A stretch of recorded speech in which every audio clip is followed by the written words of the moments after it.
ये अचार बहुत ही टेस्टी और चटपटा बना है।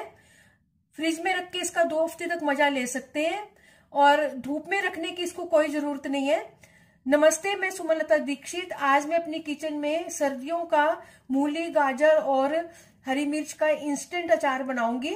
चलिए देखते हैं इसको कैसे बनाना है। इस मजेदार चटपटे अचार को बनाने के लिए 1 बाउल हरी मिर्ची है, ये तीखी वाली, इनको धो के सुखा के और इनको काट लिया है।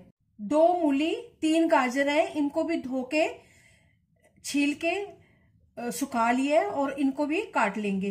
गैस के ऊपर मैंने पैन रख दिया। अब मसालों को भूनेंगे।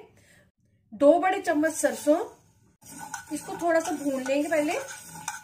2 बड़े चम्मच सौंफ, आधा बड़ा चम्मच मेथी, आधा बड़ा चम्मच अजवाइन।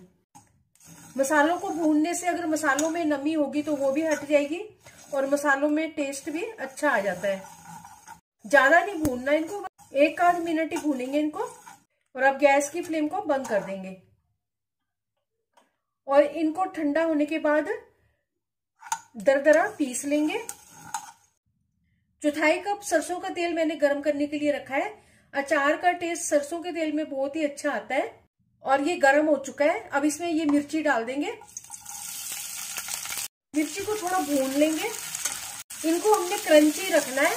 और अब इसमें गाजर और मूली डाल देंगे और इनको भी थोड़ी सी देर पकाएंगे। ज्यादा नहीं पकाना है, इनको क्रंची रखना है, बस हल्की सी ये सॉफ्ट हो जानी चाहिए।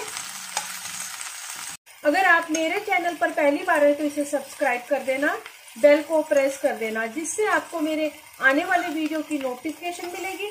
और अगर आपको मेरी रेसिपी अच्छी लगती है तो इसे लाइक कर देना और ज्यादा से ज्यादा इसको शेयर कर देना और कमेंट सेक्शन में जरूर बताना ये रेसिपी आपको कैसी लगी। सब्जियां सॉफ्ट हो चुकी हैं और अब गैस की फ्लेम को बंद करके इसमें 1/4 चम्मच हींग डाल देंगे। 1 छोटा चम्मच हल्दी डाल देंगे। इसमें हरी मिर्च जो डाली है वो तीखी है तो इसलिए मैं इसमें कश्मीरी लाल मिर्च डाल रही हूँ। इसमें 3 छोटे चम्मच मैंने कश्मीरी मिर्च डाल दिए, इससे इसमें कलर अच्छा आ जाएगा। मिक्स कर देंगे इनको। अब इसमें अचार के जो मसाले भून के पीसे हैं उनको डाल देंगे। स्वाद अनुसार नमक भी डाल देंगे। 1/3 कप इसमें मैंने सिरका डाला है और अब इसको अच्छी तरह से मिक्स कर देंगे। सिरके की जगह नींबू का रस भी डाल सकते हैं। इंस्टेंट अचार बनकर तैयार है। फ्रिज में रख के इसका 2 हफ्ते तक मजा ले सकते हैं। ठंडा होने के बाद इसको जार में डाल देंगे। अचार बनकर तैयार है। चलिए मिलते हैं एक अच्छी सी नई रेसिपी के साथ। बाय।